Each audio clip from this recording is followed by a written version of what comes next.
痊癒方向。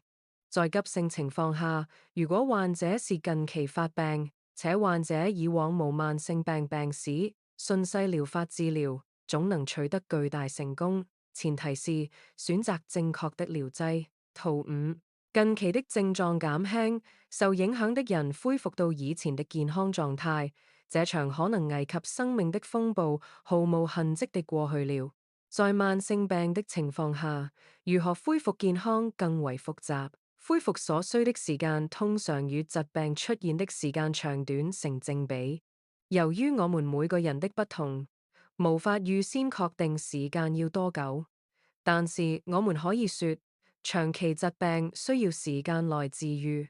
我們還可以觀察治療是如何進展的，例如第一個出現的症狀將是最後一個痊癒的症狀，而最近期的症狀將是首先消失的症狀。最初的症狀可能是在很久以前出現的。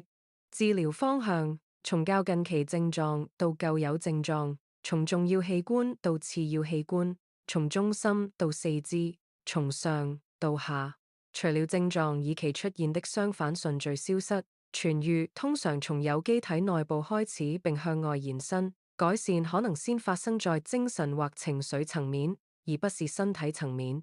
例如，在我們發炎的關節改善之前，我們可能會以更好的方式與伴侶相處或處理工作。痊癒通常從較重要的器官進展到較次要的器官，因此心臟或大腦的健康狀況先於胃或關節等較次要器官得到改善，或者某人的哮喘先於皮膚瘙癢得到緩解。從頭部到腳，痊癒通常遵循向下的方向。